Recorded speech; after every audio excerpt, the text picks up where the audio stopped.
Thanks, guys. I'm outside the Davis Swinton Campus Center at Benedict College, where Vice President Kamala Harris gave a speech a few short hours ago. She talked to legislators and students of the HBCU, stating the plan of improving conditions involving high-speed internet in South Carolina and the nation. Alec Murdaugh will be transferred to the South Carolina Department of Corrections. Dick Harpootlian says the defense team will appeal the guilty verdict in 10 days. The trial brought international attention to South Carolina's 14th District, and the appeal in 10 days is sure to bring up more questions. Live in the newsroom for Carolina News, I'm Craig Scott. Senator Brad Hutto and Representative Jim Clyburn have granted this museum $250,000 to enhance the already 200,000 artifacts, books, and relics from the Civil Rights Movement. Although the sales of Bud Light haven't been hit hard, political scrutiny from conservative media has caused this to be the latest issue that further divides the political community.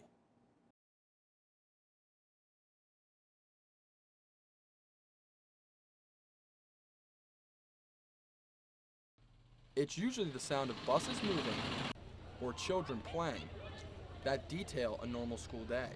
But ongoing threats to numerous schools in Richland and Lexington County have communities uneasy.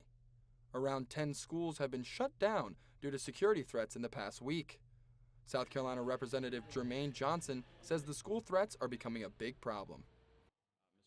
Yeah, absolutely. The community is talking about it because they're scared whether to send their kid to school on this day or not, or is this going to be a situation of the boy who cried wolf? Current state law dictates any student who threatens bodily harm upon one another can face up to 30 days in jail and up to $500 in fines. But Johnson wants change. Young people, but they're growing up a lot faster than we're used to. The innocence is gone. So, a lot of them are thinking and doing things wrong that they shouldn't be doing. But we've got to make these penalties a little bit stiffer. That means more steps towards jail time and legal fees.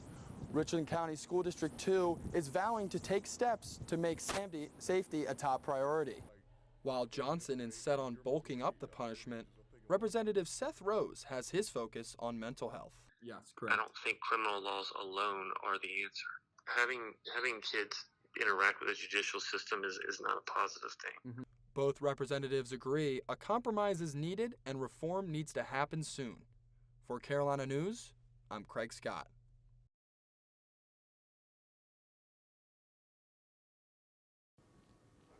Thanks, guys. A wild 24 hours indeed as the Alec Murdaugh double murder trial has ended. The case rested yesterday afternoon, and the jury only took about 3 hours to deliberate before finding him guilty. Now this morning he was handed 2 life sentences for the murder of his wife Maggie and his son Paul. After the verdict was announced, Judge Clifton Newton presented Murdaugh with his fate. I sentence you to the State Department of Corrections on each of the murder indictments. I sentence you for the term of the rest of your natural life. 2 life sentences without the possibility of parole. This is the punishment for disgraced lawyer Alec Murdaugh, who murdered his wife and son at their home back in June 2021. After 5 weeks of testimony and 70 witnesses on the stand, the jurors only needed 3 hours of discussion before deciding on the guilty verdict. Verdict, guilty. Senator Dick Harpootlian, an experienced defense lawyer who was representing Murdaugh, says the examination of the crime scene was mishandled. SLED needs to do some self-examination on the forensic processing, fingerprints, footprints, and all kinds of forensic things that weren't done. However, Murdaugh admitted to lying to authorities throughout the trial. He maintains his innocence in his involvement with the killings. I respect this court, but I'm innocent. I would never, under any circumstances, hurt my wife Maggie, and I would never, under any circumstances, hurt my son Paul. Alec Murdaugh will be transferred to the South Carolina Department of Corrections. Dick Harpootlian says the defense team will appeal the guilty verdict in 10 days. The trial brought international attention to South Carolina's 14th District, and the appeal in 10 days is sure to bring up more questions. Live in the newsroom for Carolina News, I'm Craig Scott.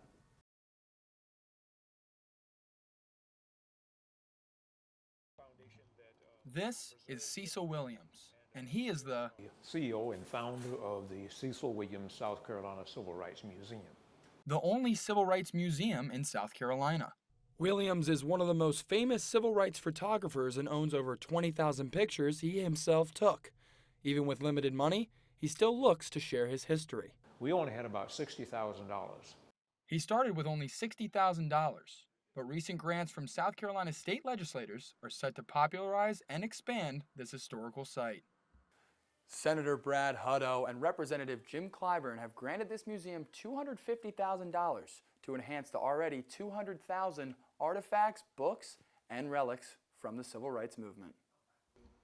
The $250,000 grant will come from the South Carolina General Assembly, but it isn't the only source of money coming in for the museum. The same day that we received the $750,000, the announcement from Congressman Clyburn's office about $700,000 was also made. With almost $1 million donated to the museum, Williams is sure that the history of the civil rights movement will be preserved. We can't let their history just die. It must be recognized, and it is upon their shoulders that we stand on today. For Carolina News, I'm Craig Scott.